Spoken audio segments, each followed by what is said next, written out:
Hey everybody, Graham here. So, it looks like James O'Keefe is out at Project Veritas. You might recall that a few days ago, the executive director issued a statement saying that James was not out. He was merely enjoying a well-deserved vacation. But apparently, either yesterday or this morning, James read a resignation letter to his former company.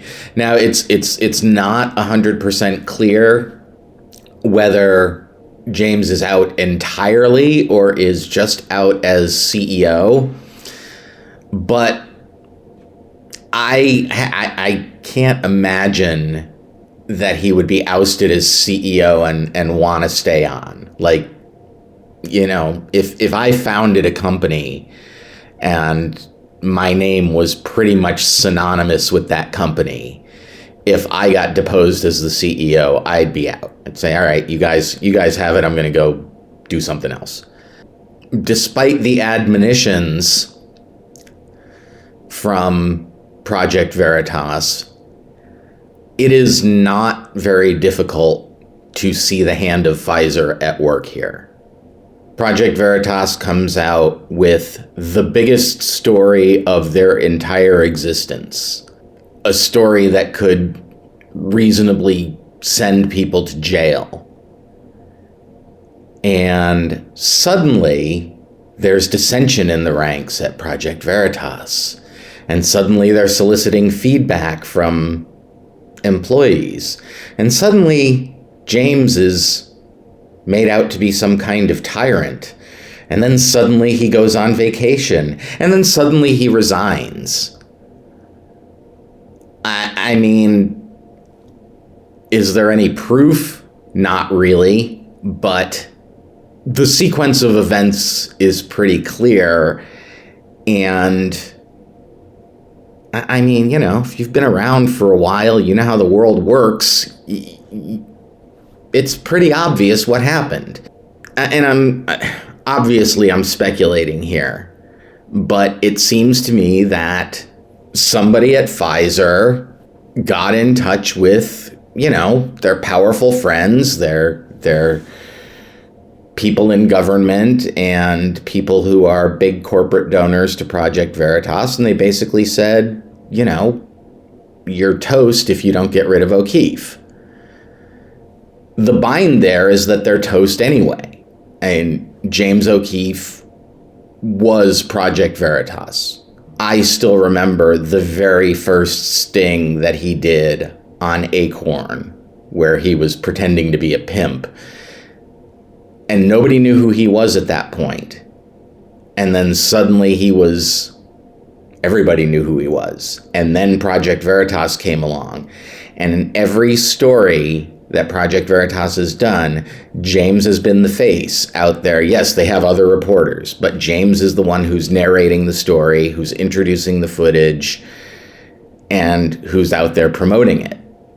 And without James, I mean, I'm going to keep an eye on their Twitter following. They had something like 1.4 million followers when I looked earlier today.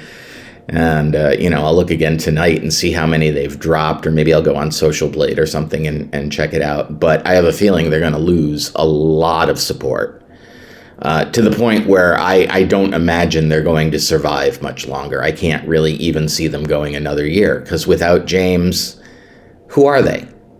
They're nobody. They're just another news organization, and they've pretty obviously been defanged. So they'll never be able to accomplish again the sorts of things that they've accomplished to date. I think this is a pretty sad state of affairs. I think it's pretty rotten of the board, although I guess I can understand why they did it if they were under, you know, huge financial pressures. But honestly, in a case like that, just dissolve the corporation.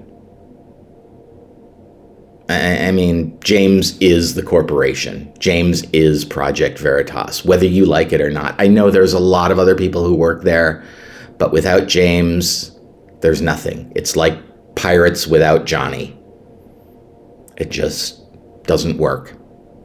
Big fail for independent media this week, and it's too bad. And I said in an earlier video, is it possible that independent media organizations are getting too big?